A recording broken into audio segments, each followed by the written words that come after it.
news over the weekend was that Jurgen Klopp announced that at the end of the season, he will not be returning as Liverpool's manager. Now, I have to admit, I was definitely shocked. It definitely seemed that he had some more time, that he, wanted to keep investing into the club. He just kind of went through a very quick rebuild over the summer. And we've been calling Liverpool 2.0 this season.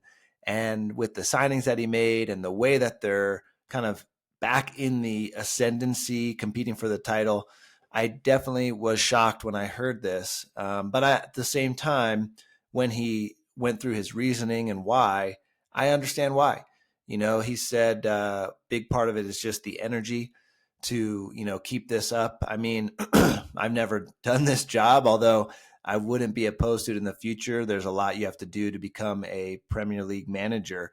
And as desirable as it sounds, there's enormous pressures, and it takes a lot away from your family life, and it's almost nonstop.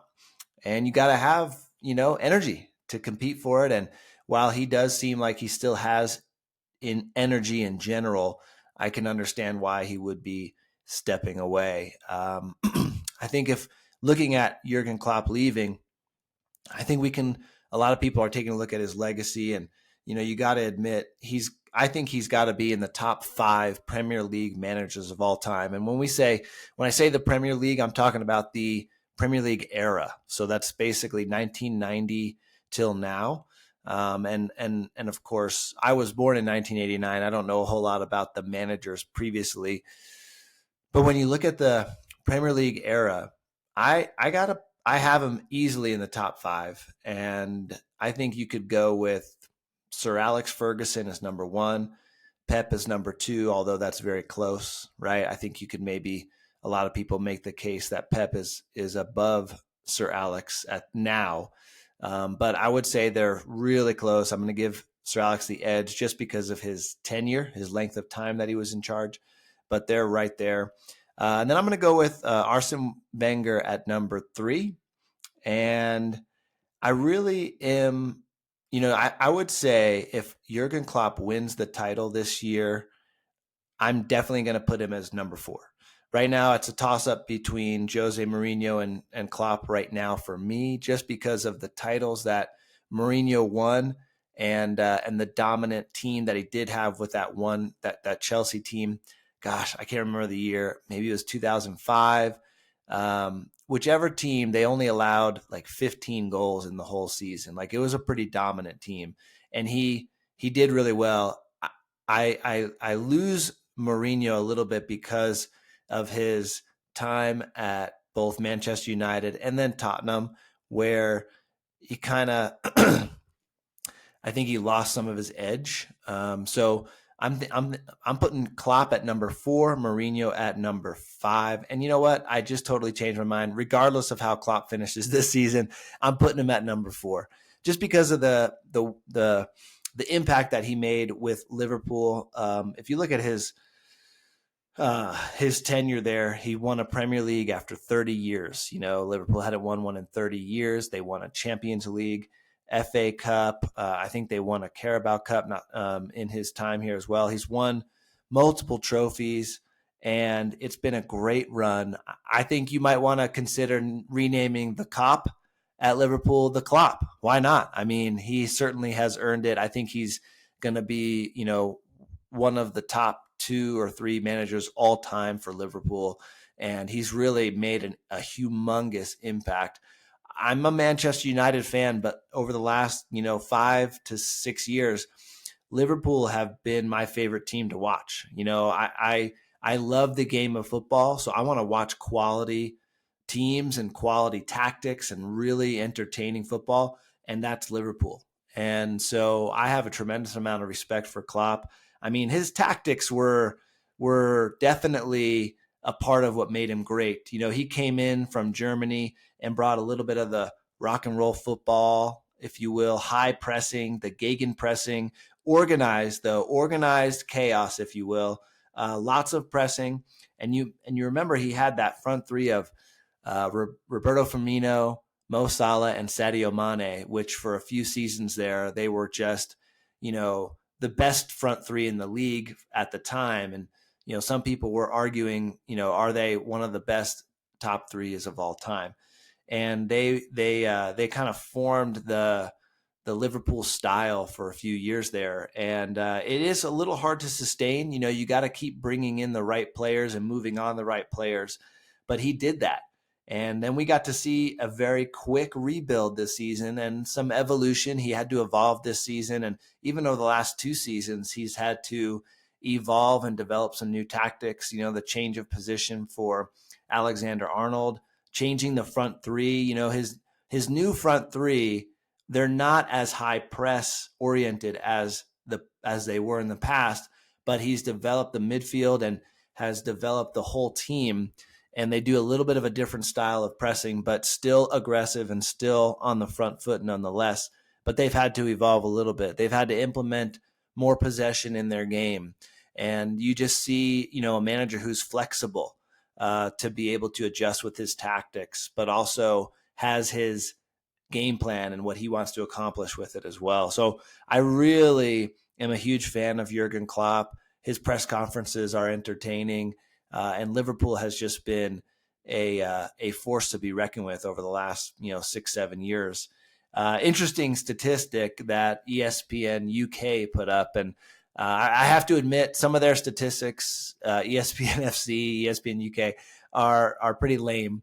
You can find statistics in anything, but this one was really telling, and it showed that in 8 years, Jurgen Klopp has a net spend of $356 million, and Eric Ten Hag, in the 18 months he's been in charge of Manchester United, has a $396 million net spend.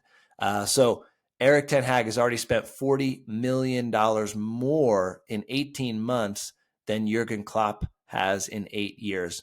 And you have to admit, that's a great feat that Klopp has achieved. Liverpool are not the commercial giants of Manchester United, even though they're famous and you would think that they might be up there.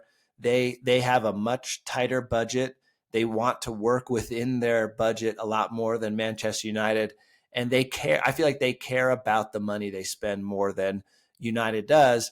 And look at the results, right? I mean, if you go back for the last 8 years, what the managers of Manchester United have spent in the same tenure as Jurgen Klopp, it's going to be super embarrassing. I don't even want to look for that statistic. So I got to be, you got to give hats off to Klopp for not only the way he managed on the pitch, but off the pitch and the environment around Liverpool. I mean, that guy is Liverpool through and through. So it's going to be sad to see him go. The early favorite to take over his job is Xabi Alonso, which, gosh, makes so much sense. And if you guys don't really know who he is, he was a Liverpool player for several years, winning the Champions League with them, defensive center midfielder, played with Steven Gerrard. I mean, what a midfield duo they were. Xabi Alonso had like 3 brilliant careers. Okay, so he played for Liverpool, won titles, played really, was a legend, not quite a legend. Okay, I don't want to go that far, but he solidified as a Liverpool great. They really loved him. He was great there. Then he moved to Real Madrid, where he had a tremendous career there and won titles. And then he finished at Bayern Munich for several years, where he played under Pep and won trophies there, and was won the World Cup with Spain in 2010, and was just a great player. And now he is managing Bayer Leverkusen and took them from being in the bottom of the Bundesliga just over a year ago to finishing 5th. And now they are in first place in the Bundesliga and looking really good. And he's implemented some really great tactics. They're really fun to watch, very interesting to break down. I don't have time to go into detail here. Maybe we'll do that another time. But he looks like a player who became a manager and actually knows what he's doing. And his tactics are definitely pressing, winning the ball. There's definitely a possession-oriented aspect to it. it's a little bit of a combination of relational and positional play. Like he has positional play outlined, but he also wants his players to be very relational in where they are in relation to each other. And sometimes even grouping together a little bit to move the ball quickly and open up space in other parts of the field. So anyway, his tactics seem like a nice next step for somebody to take over this current Liverpool team. And I imagine he would love to take over this team. He said he's not sure. He's happy where he's at.